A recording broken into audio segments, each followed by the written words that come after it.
नमस्ते दोस्तों, आप सभी का दिल से स्वागत है।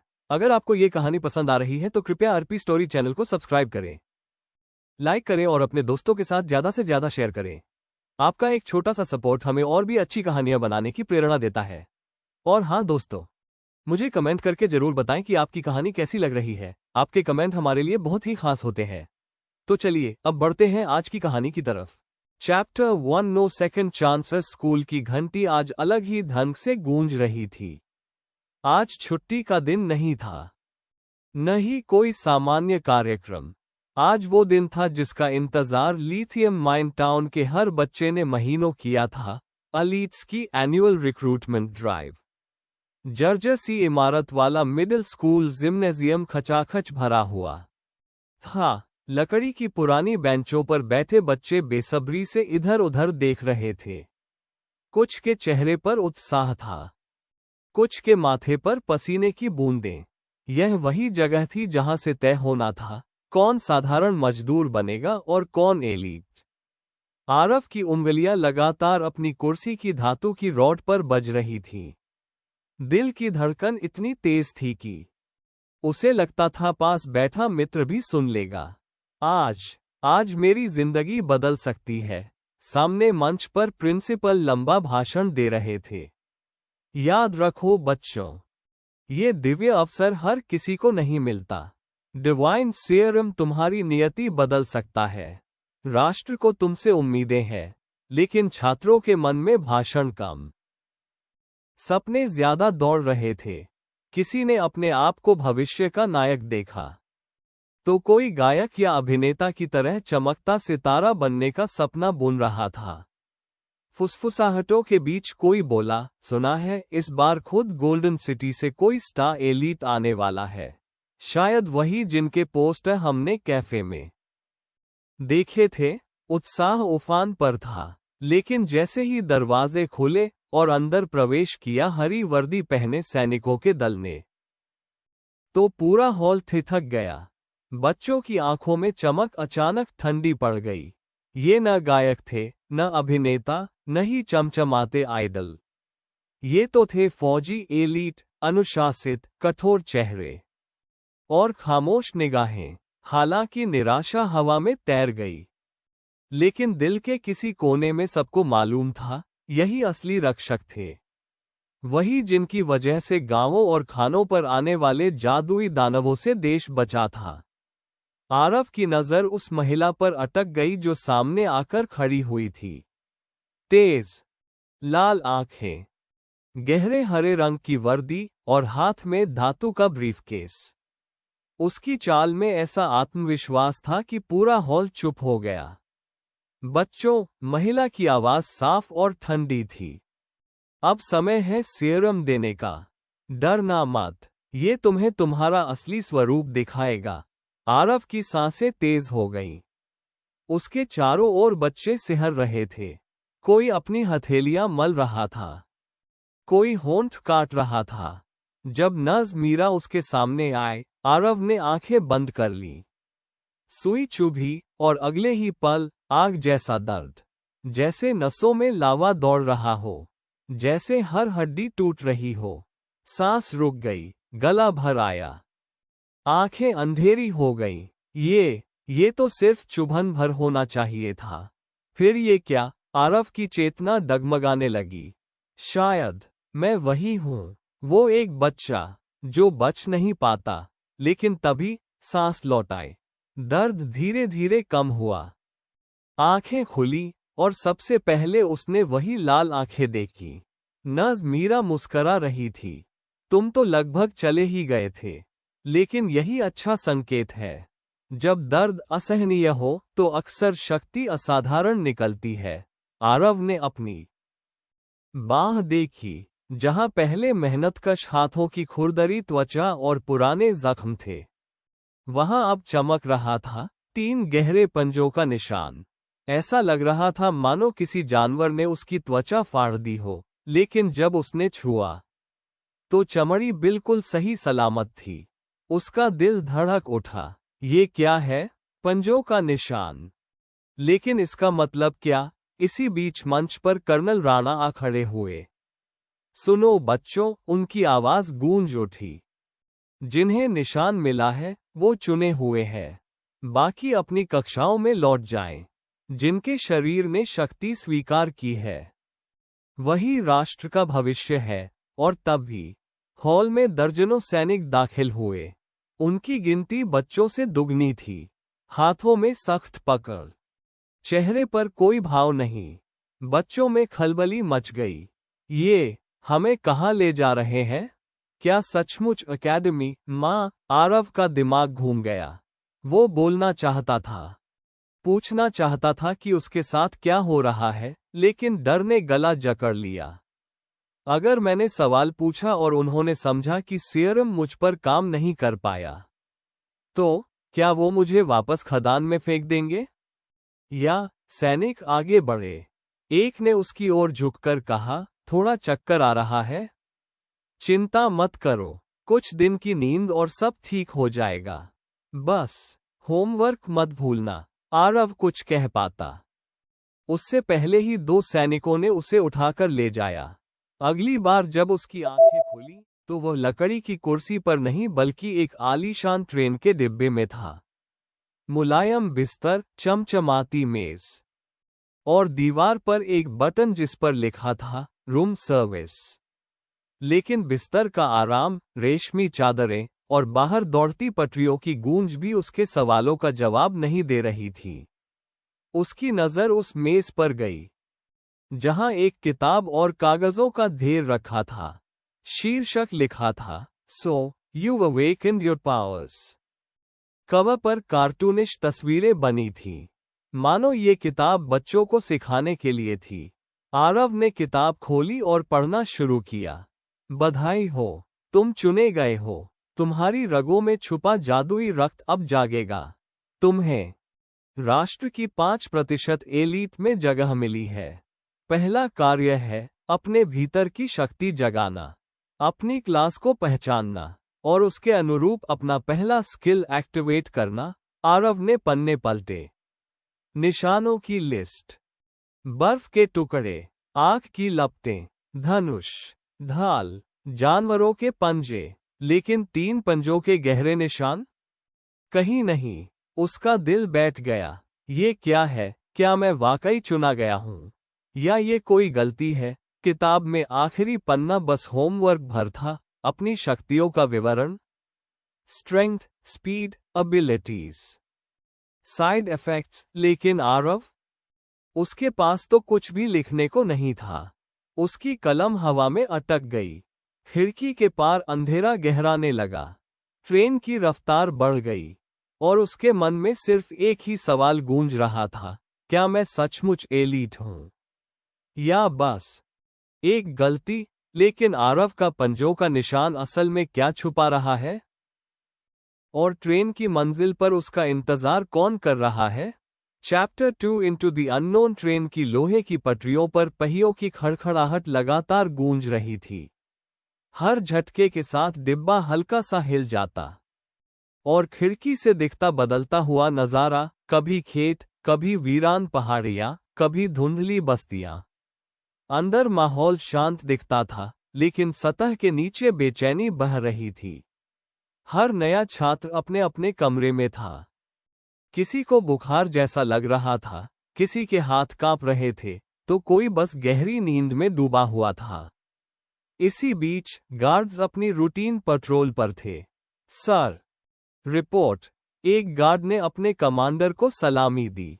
Room 12A। वहां का छात्र पहले ही जाग चुका है। नाम आरव। कोई पारिवारिक रिकॉर्ड दर्ज नहीं। कमांडर, जिसे सब जनरल राणा कहते थे, गंभीरता से सिर हिलाया। क्लास मार्किंग, 3 पंजों जैसे निशान। सर, नॉन स्टैंडर्ड कैटेगरी में आता है। राणा की भौहें तन गईं। उनके पीछे खड़े सहायक तुरंत कागजात और रिकॉर्ड खंगालने लगे, लेकिन कुछ ही मिनटों में लौटकर बोले, सर, ऐसा कोई निशान दर्ज नहीं है। कुछ मार्किंग्स मिलते जुलते हैं, जैसे पशु पंजा या क्लॉज से संबंधित पावर्स, लेकिन ठीक वैसा नहीं। राणा ने धीरे से सांस छोड़ी। तो फिर उसे खुद ही जागना होगा। अगर वो अपना पहला स्किल एक्टिवेट नहीं कर पाया तो एकेडमी में उसका भविष्य बहुत कठिन होगा। कभी कभी किस्मत मजबूत दिल वालों का ही साथ देती है। उनकी आंखों में एक पल के लिए पुरानी यादें चमकी। वो उन छात्रों को याद कर रहे थे जो निशान तो लेकर आए थे लेकिन ताकत जागा नहीं पाए। उनमें से कई या तो हार मानकर साधारण जिंदगी जीने लगे या फिर हमेशा के लिए गायब हो गए। लेकिन आरव इन सब बातों से अनजान था। उसके लिए बस एक ही समस्या थी, 3 पंजों का निशान आखिर मतलब क्या है? उसने सामने रखी किताब फिर से पलटी। So you awakened your powers, वही बच्चों जैसी तस्वीरें, वही समझने में आसान निर्देश, लेकिन क्लॉ मार्क्स का जिक्र कहीं नहीं। उसने सोचा शायद पन्ना गायब है, और तभी दरवाजे पर गार्ड की परछाई पड़ी। आरव ने हिम्मत जुटाई। सुनिए, माफ कीजिएगा, एक सवाल था। गार्ड थिठक कर रुका। क्या बात है लड़के? मेरे निशान इस किताब में नहीं है। कहीं पेज मिसिंग तो नहीं? गार्ड हल्के से मुस्कुराया। पेज मिसिंग नहीं है, किस्मत मिसिंग है।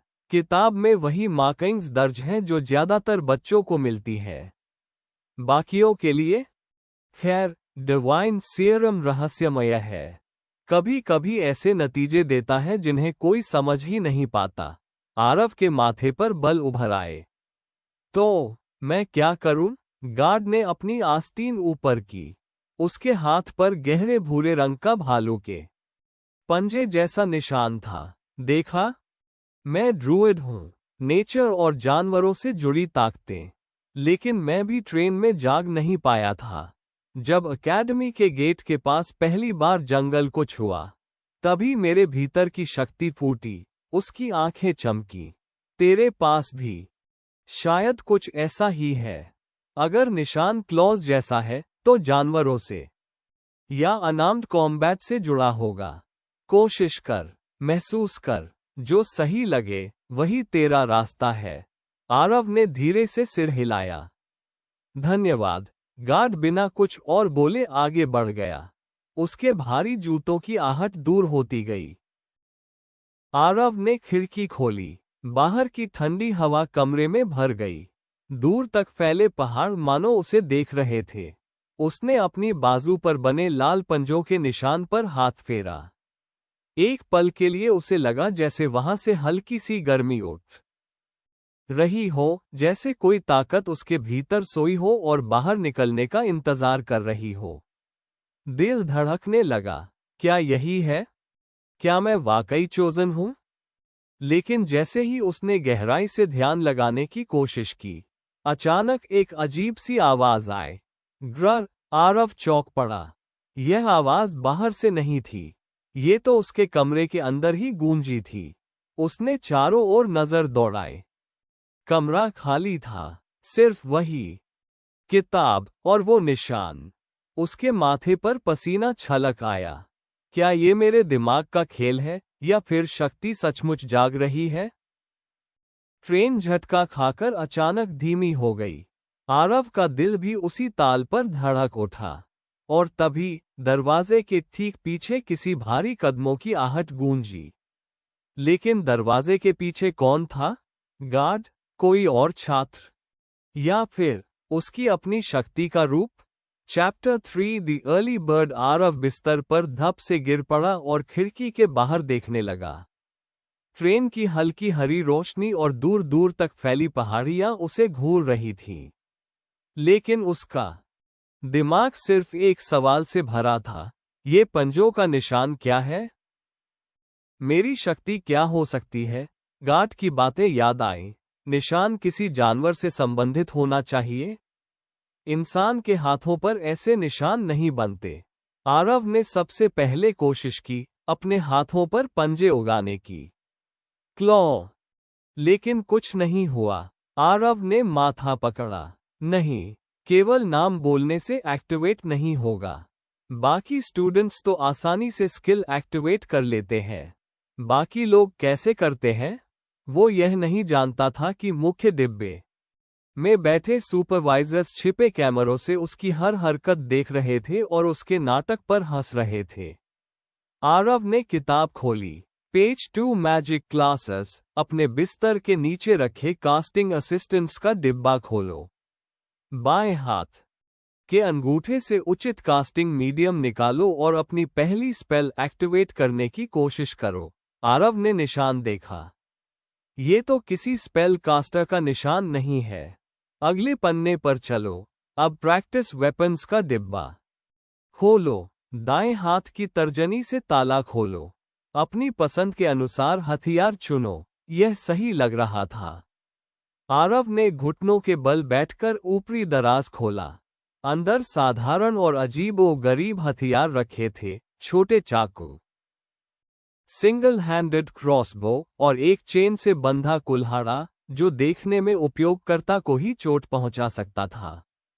आरव अभी तक शारीरिक रूप से मजबूत नहीं था, इसलिए उसने छोटी तलवार उठाई। हाथ में तलवार का वजन अजीब लग रहा था, लेकिन सहज भी। उसने हल्की स्विंग्स की, फिर दरवाजे की ओर एक प्रिटेंड वार किया। तभी दिमाग में एक संदेश आया, pet skills not available. You must record a pet. Aarav की आंखें बड़ी हो गईं। मतलब मुझे कोई जानवर रिकॉर्ड करना होगा, लेकिन कैसे? क्या उसे बस लिखना है या छूना है? ट्रेन में तो कोई जानवर ही नहीं था। आरव ने दूसरे ड्रॉयर्स देखे। एक कांच की भारी गेंद मिली, बेस के बिना, बिल्कुल अजीब। हाथ में लेने पर अचानक वो चमक उठी, taming space viewing is not available. Please record a pet. उसकी चेतना में अचानक एक विशाल शून्य फैल गया। अनंत ऊर्जा की अनुभूति। सभी सेंसरी परसेप्शंस हल्की हल्की दबी। आरव को लगा मानो उसकी चेतना में कोई दूसरी दुनिया खुल गई हो। ड्रैगन। क्या मैं ड्रैगन ला सकता हूं? उसने सोचा, लेकिन कुछ भी नहीं हुआ। तभी किसी ने उसके हाथ को छुआ। कुछ हुआ? गार्ड विवेक ने हल्की आवाज में पूछा। आरव ने सिर हिलाया। हाँ और नहीं। तलवार सही लगी, लेकिन स्किल एक्टिवेट नहीं हुआ। बाकी वेपन्स मुझे आकर्षित नहीं कर रहे। विवेक मुस्कुराया। जारी रखो, जल्दी ही तुम्हें कुछ नजर आएगा। तुम पहले ही आइडिया ले चुके हो, बाकी अभी सो रहे हैं। आरव ने सोचा, शायद मैं एकेडमी पहुंचने से पहले ही इसका सल्यूशन ढूंढ लूं। अगर भूख भी लगे तो दिमाग जल्दी चलता है। विवेक ने सर हिलाया। हाँ, रसोई अभी तैयार नहीं, लेकिन थोड़ी देर के लिए बाहर जा सकते हो। एकेडमी में खाना भी अलग है। मैजिकल एबिलिटीज वाले स्टूडेंट्स को विशेष ऊर्जा की जरूरत होती है। वे खाली ट्रेन के डाइनिंग कार में पहुंचे। आधे दर्जन कमरे, सब स्टूडेंट्स सो रहे थे। आरव ने देखा, स्टाफ की रसोई और उसके सामने प्लेट भरने के लिए सामान। आरव ने छोटा स्टेक, चावल, सब्जियां उठाईं। फिर ध्यान गया, एक बड़ी सफेद अंडे की ढेर। जैसे ही उसने एक अंडा उठाया, सूटेबल पेट टारगेट फाउंड। हैचिंग। अंडा उसकी हाथ से गायब हो गया। आरव चौंक गया। पीछे हटते हुए विवेक से टकराया। माफ कीजिए, उसने कहा। छोटी सी घोंसले में अंडा धीरे धीरे फूटने लगा। आरव ने एक कदम पीछे लिया। विचित्र दृश्य उसकी मानसिक दुनिया में ही दिख रहा था। विवेक ने हाथ पकड़कर उसे स्टेबलाइज किया। पहले कुछ दिन ऐसे ही रहेंगे। कुछ मैजिकल क्लासेस के लिए शुरुआती समय में दिमाग स्क्रैम्बल हो जाता है। बस फोकस करो और अपनी मार्किंग को समझो, बाकी सब ठीक हो जाएगा। कुक रीना ने पीछे से देखा। नॉन स्टैंडर्ड मार्किंग है?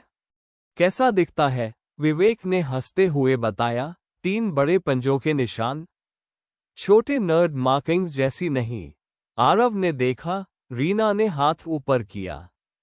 वहां एक छोटी वॉन्ड के साथ स्पार्कल्स वाली मार्किंग थी। रीना बोली, तत्व की थियरी है, साइज और टैलेंट का संबंध। तुम्हें अंदाजा है कि तुम्हारा क्या होगा? आरव ने मुस्कुराया। तलवार सही लगी। निशान जानवरों जैसा है। तो शायद मैं हंटर या रेंजर टाइप हूं। रीना ने सिर हिलाया। पहला स्किल एक्टिवेट होने के बाद तुम स्टेटस देख सकते हो और अपनी मैजिकल एबिलिटीज ट्रैक कर सकते हो। यही तरीका है मेजर्स के लिए। लेकिन अंडे में कौन सा मैजिकल क्रिएचर होगा? और आरव की तलवार और पंजों का निशान उसकी शक्ति को किस दिशा में ले जाएगा?